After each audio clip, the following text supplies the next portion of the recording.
It was an American nurse's sensitivity to an antiseptic that led to the development of medical rubber gloves. The year was 1890, and the hospital was Johns Hopkins in Baltimore.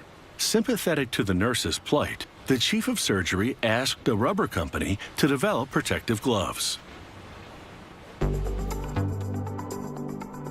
Around the world, healing hands wear rubber gloves to stop the spread of germs and save lives. To make them, they need a lot of hands, the kind made from ceramic or aluminum. They'll serve as molds.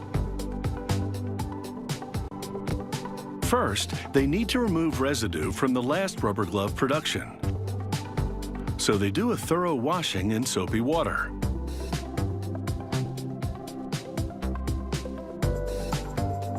And then in bleach. They must remove every speck of residue because even the smallest contaminant could lodge in the latex rubber gloves and create holes. Leaving the bleach, the ceramic hands twirl into round revolving brushes. Their bristles scour the surface and the hard-to-reach areas between the ceramic fingers. After this thorough scrubbing, the hand molds dive into a tub of hot water. It's the last cleaning before production begins. As they exit the tub, the hands swivel on the rail carrier to drip dry. Still slightly damp and spinning, the hand molds head into a chemical bath, which forms a film on the surface. It's a critical coating because liquid rubber won't adhere to bare ceramic, but it will to this substance. The ceramic molds now reach into warm liquid rubber, which has been enhanced for extra strength. The liquid rubber reacts with the chemical coating on the hands and becomes gel-like.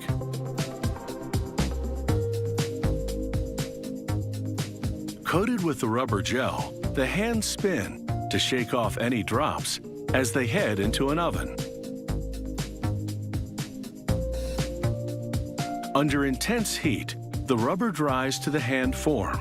It also undergoes a chemical process called vulcanization that makes rubber stronger and elastic. After a wash and dry, the gloves spin through brushes, which roll up the cuffs. This cuff roll, called the bead, has a specific purpose. It makes it easier to pull the rubber glove off the mold.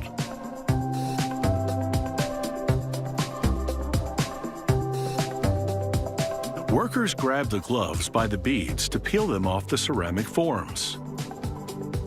These particular medical gloves were molded from synthetic rubber for people who can't wear natural latex rubber due to allergies. These synthetic rubber gloves are a bit stickier than the natural latex ones, and they must be removed by hand. However, the natural latex gloves come off much more easily. Bursts of pressurized air blow these gloves off the ceramic forms. At a test station, a worker now stretches and inflates each medical glove to check for weak spots and holes. Even a pinhole leak would be cause for rejection.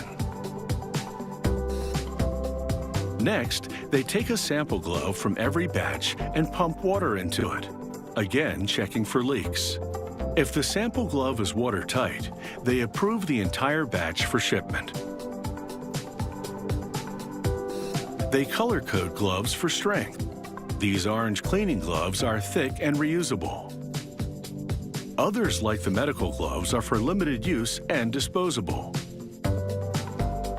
Each rubber formulation is customized for color, strength, and other characteristics.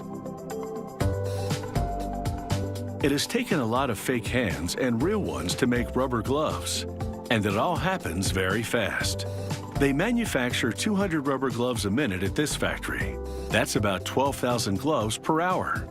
They pack them up in batches of 100. A cornstarch solution applied earlier keeps them from sticking together in the box. Later, that starch will also act as a lubricant to allow the gloves to slide easily onto hands. And with all that, these rubber gloves are ready to protect the public.